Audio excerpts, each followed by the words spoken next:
a nuestra charla de todos los miércoles. No sé si ya tengamos... ya está Alejandro, mi querido Alejandro Torres, ya está con nosotros. Querido Alejandro, ¿cómo estás? Bienvenido. ¿Qué tal, estimado Jonathan? ¿Cómo estás? Pues con mucho gusto de saludarte, de estar ya por acá en Resentidos y de saludar a toda la audiencia.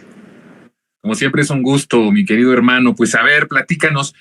Hemos estado hablando, Alejandro, de esta semana sobre el tema, que creo que es uno de los temas que está acaparando mucho la conversación y que tiene que ver con el Poder Judicial. Entraron ellos a un paro. Justamente ayer, en medio de muchos bloqueos que hubo en la Ciudad de México, no sé si los padeciste o los pudiste, pues sí, vivir. Muchos sí lo vivieron. Yo afortunadamente no, pero me parece que van a continuar. En medio de todo esto, de todo este show que están armando para protestar, imagínate tú qué tremendo es protestar y bloquear avenidas y bloquear la ciudad para reclamar privilegios, ¿no? O sea, eso de principio es de las cosas pues, más nefastas que puede haber. Y por el otro lado, ayer mismo, un juez, un magistrado, toma la decisión de ratificar la multa, ¿no? De ratificar este perdón de la multa de 9,000 millones de pesos a Iberdrola. Un juez que, por cierto, el propio presidente López Obrador desde el año pasado había pedido que se investigara y que, pues, en ese contexto, ¿qué lectura nos estás dando de esta resistencia que ya va a las calles, que ya está bloqueando avenidas, que ya está desquiciando ciertos puntos de la ciudad? Una defensa muy fuerte por parte también de los medios de comunicación a estos privilegios para tratar de, con una narrativa engañosa, hacer pensar que López Obrador está queriendo quitar derechos a trabajadores. Y por el otro lado, pues ellos, aunque están en paro y como sea, pero ratificando el que se le perdone una deuda de 9,000 millones de pesos a Iberdrola. ¿Cómo ves? Pues como lo decía muy bien ayer nuestro estimado Alejandro Páez Varela, no sé si lo escucharon algunos de quienes estén por acá sintonizándonos, que decía, bueno, si el Poder Judicial se va a un paro en estos días, si toman la decisión, más que los trabajadores del Poder Judicial en sí mismo, los dirigentes sindicales, los dirigentes charros del Sindicato de Trabajadores del Poder Judicial, por supuesto, encabezados y por órdenes de la presidenta de la Suprema Corte, la ministra Piña, si van a un paro en estos días, bueno, pues habría que preguntarnos si no llevan ya décadas en paro realmente el Poder Judicial, en donde tienen muchas resoluciones que no han podido resolver, cuántas personas están el día de hoy injustamente presas o están sin una sentencia, sin poder recibir una sentencia definitiva. Tal es el caso del propio Israel Vallarta, como ha sido uno de los casos más conocidos, pero así como él, hay miles de personas que están injustamente presas sin recibir una sentencia, que incluso cuando ha habido resoluciones del Poder Judicial en los últimos años, desde que entró la Cuarta Transformación, pues hemos visto resoluciones contrarias al pueblo. Hace muy bien el presidente López Obrador en señalar que en los últimos años no ha habido una sola acción favorable del Poder Judicial que sea en beneficio del pueblo, en bien de la justicia para el país, para las mayorías, sino que las resoluciones que han tenido desde la Suprema Corte de Justicia de la Nación, pues han sido realmente para beneficiar a una minoría, a una élite que se resiste a pagar impuestos, como lo han hecho en el caso de Ricardo Salinas Pliego, de otros empresarios que se han rehusado a pagar simplemente lo que deben, lo que por ley corresponde que sus empresas paguen a la hacienda pública. Y ha habido también casos muy escandalosos como la liberación de narcotraficantes, la liberación de las cuentas a la esposa de Genaro García Luna y otros muchos casos en los que el Poder Judicial le ha quedado mucho a deber al pueblo de México, pero que para los casos que son de justicia para las mayorías, pues ha habido una total ineficacia e inoperancia del Poder Judicial. Y quiero aquí destacar que pues esta reforma que se está haciendo, que esta reducción del presupuesto son 15,000 millones de pesos, lo que se está planteando de reducción al presupuesto del Poder Judicial, 13 de los 14 fideicomisos que mantenían estos ministros, la élite, la burocracia dorada del Consejo de la Judicatura Federal, del Poder Judicial de la Federación, de la propia Suprema Corte de Justicia de la Nación, que pues era tan solo para unos privilegios. Se está buscando hacer esta reducción no en venganza, no en una venganza política por ser una clara oposición hoy en día el Poder Judicial al gobierno que representa el presidente López Obrador, sino porque se tienen que ajustar al principio de austeridad republicana, que ya es un principio constitucional, no es un principio solamente de este gobierno, no es una política que haya aplicado el presidente Andrés Manuel López Obrador, sino que ya está en la Constitución la necesidad de que todos los poderes del Estado, de que todas las instituciones y órdenes de gobierno tengan que ajustarse a una política en la que el gasto operativo del gobierno sea cada vez menor, que se reduzcan los privilegios que históricamente había habido en el Estado, como los que hoy vemos reflejados en el Poder Judicial, en donde les dan un presupuesto millonario para pensiones, para anteojos, incluso para el Día de la Madre veíamos que tenían un presupuesto designado para sus uniformes, para sus togas, para atención médica privada, para su retiro e incluso para su personal de traslado y para los costos que puede implicar el ejercicio de sus funciones, que como cualquier trabajador mexicano pues ejerce de sus propios recursos, de su propio sueldo para cubrir esas necesidades que derivan del ejercicio de sus funciones. Pues no, en el caso de los ministros de la Suprema Corte es el pueblo de México quien tiene que pagar todas estas necesidades personales, todos estos privilegios que mantiene el Poder Judicial de la Federación, y es por eso que anoche, en una decisión de la mayoría de los diputados, por supuesto, de la bancada de Morena, de los grupos parlamentarios de la Cuarta Transformación, se tomó la decisión de eliminar 13 de estos 14 fideicomisos que tiene la Suprema Corte de Justicia de la Nación, y las reacciones pues no se han hecho esperar. Incluso de manera anticipada, como tú bien comentas, el Poder Judicial ya hizo, ya obstaculizó el pago de esta sanción que tenía Iberdrola, de una multa de 9,145 millones de pesos, y pues era presupuesto que estaba destinado a incorporarse al presupuesto de la Federación para utilizarse en programas sociales, para utilizarse en las obras que se están llevando a cabo, y pues ahora va a ser un presupuesto que se va a llevar Iberdrola a España. Esperemos seguramente muchas acciones como esta en los próximos días, en los que en venganza del Poder Judicial por haber llevado a cabo esta medida de austeridad republicana, van a tratar de seguir obstaculizando las acciones del gobierno de la República y van a tratar de limitar el presupuesto que pueda tener el gobierno federal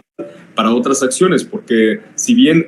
con las medidas que ha aplicado la Administración Pública Federal se han liberado muchos recursos para programas sociales, para llevar a cabo los proyectos de desarrollo que ha impulsado el presidente Andrés Manuel López Obrador, para poder destinar una inversión histórica a las y los jóvenes, entre otras cosas, pues ahora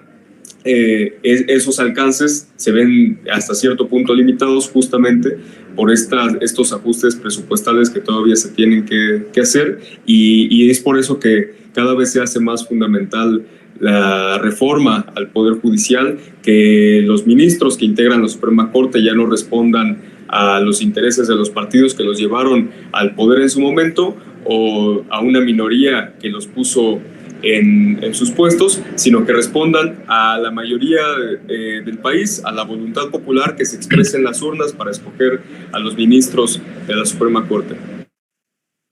Pega mucho, Alejandro, el que se vayan perdiendo este dinero, por ejemplo, estos 9,000 millones de pesos que, como tú bien lo dices, pueden estar en las arcas públicas, o, por ejemplo, estos 15,000 millones de pesos con la anulación de 13 de los 14 fideicomisos que se aprobó ayer en la Cámara de Diputados, pero que todavía falta un proceso legislativo, que es el Senado, y posteriormente las controversias constitucionales en donde el Poder Judicial va a ser juez y parte, y pues obviamente va seguramente, muy seguramente,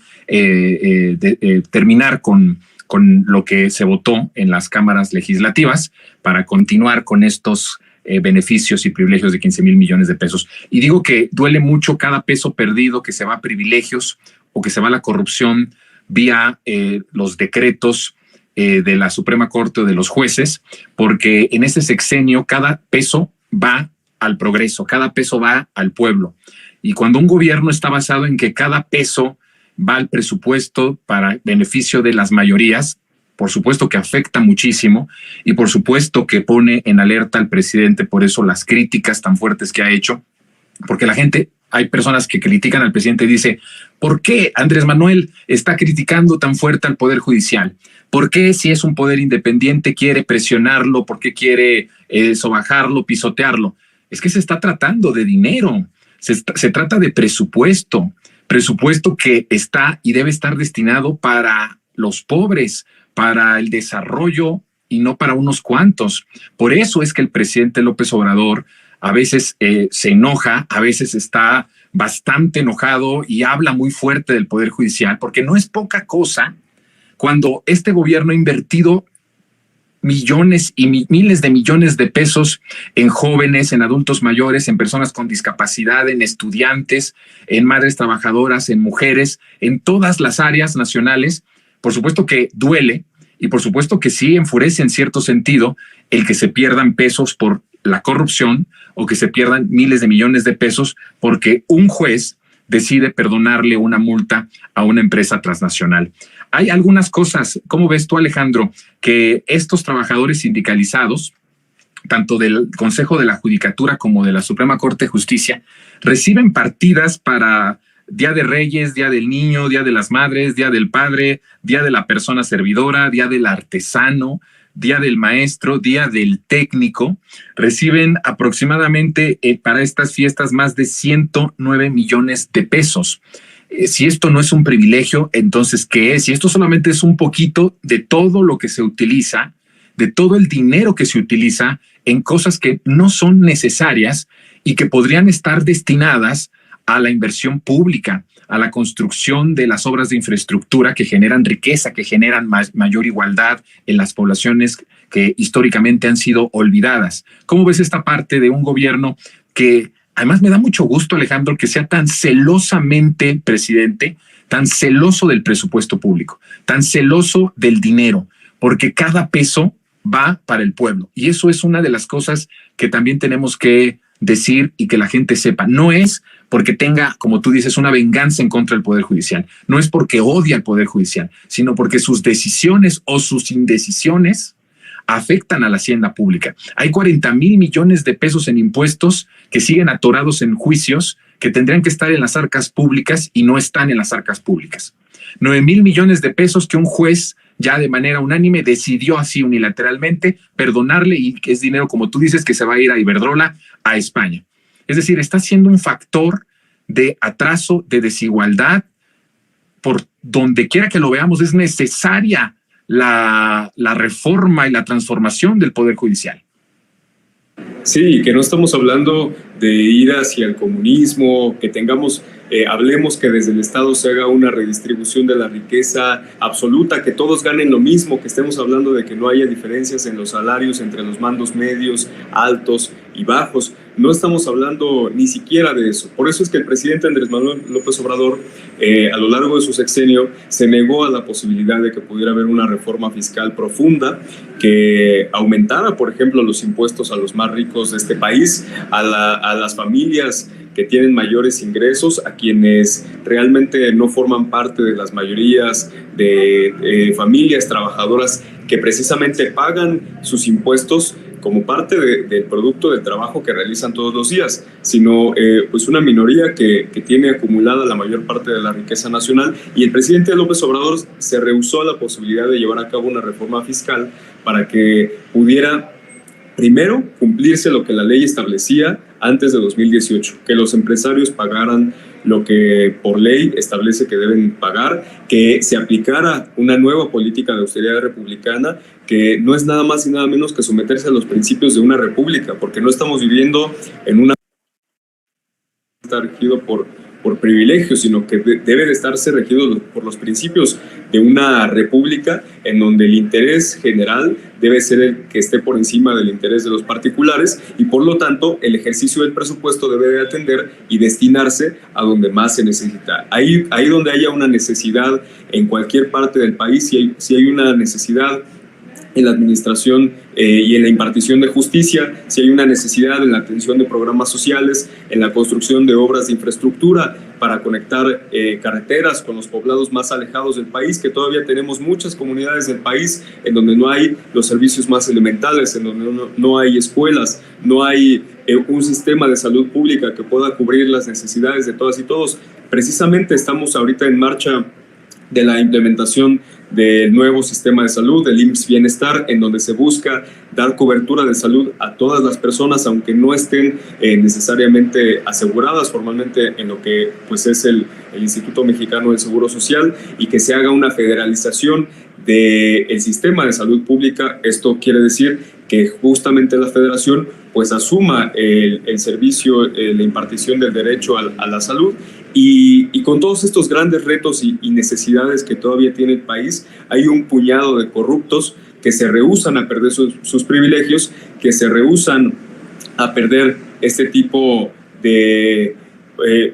recursos que han manejado durante tantos años y que le sirvieron en su momento al poder presidencial priista y panista, para tener subordinado y controlado el poder judicial. Por eso durante tantos años vimos a la Suprema Corte de Justicia de la Nación sumisa ante las atrocidades y crímenes que se cometían desde la presidencia de la República. ¿Por qué nunca vimos a la Suprema Corte cuando fue el caso ABC? ¿Por qué nunca vimos a la Suprema Corte ahí protestar cuando se declaró la guerra contra el narco y se violaron tantas disposiciones constitucionales? ¿Por qué no vimos a la Suprema Corte manifestarse cuando impusieron la reforma energética con Enrique Peña Nieto, que era claramente no solo inconstitucional, sino anticonstitucional, y violaba todo lo que establecía la Constitución y los principios que defendían los recursos naturales de la nación? Esa es la razón de fondo por la que hoy en día defienden sus privilegios, porque en el pasado ese era el mecanismo por el que el Poder Ejecutivo tenía subordinado, y ahí sí verdaderamente intervenía y violaba la autonomía del Poder Judicial. Ahora que ya las cosas han cambiado, el presidente Andrés Manuel López Obrador ha sido el más respetuoso en la historia moderna de México del Poder Judicial y de la Suprema Corte de Justicia de la Nación. Ahora lo único que se está haciendo es quitar ese instrumento de control que se tenía para tener subordinada a la Suprema Corte, para que ahora simplemente pues, se administren los recursos, como decíamos, bajo los principios de austeridad republicana, sabiendo que es posible cumplir con los objetivos que tienen todas las instituciones del Estado, como ya lo han demostrado las otras dependencias de la Administración Pública Federal, que con una reducción y una readministración del gasto público se puede tener mayor eficiencia en dar una mejor atención a la población, que es pues el objetivo principal del Estado, ¿no? Entonces, lo que se busca es eficientar precisamente las acciones del Poder Judicial y romper con una creencia que el neoliberalismo impuso durante tanto tiempo, en donde se pensaba que si los funcionarios de la administración pública tenían unos salarios altos, tenían privilegios, iba a ser más difícil que se corrompieran ante los ofrecimientos del crimen organizado, ante los ofrecimientos de integrantes del sector público, y que esta era la garantía para que funcionarios públicos no se corrompieran. Hemos visto que esto no ha sido más que mentira. Por eso justamente también lo que se busca es terminar con esto y que cada vez pueda haber mayor honestidad en el ejercicio de las funciones y más de quienes se deberían encargar de impartir justicia en el país. Muy bien, pues mi querido Alejandro, te agradezco mucho como siempre tu participación, tu análisis profundo aquí en Resentidos. Nos vemos la próxima semana, el próximo miércoles. Te abrazo. Gracias, querido Jonathan. Un saludo, que estés muy bien. Nuestro querido Alejandro Torres, colaborador semanal aquí de Resentidos.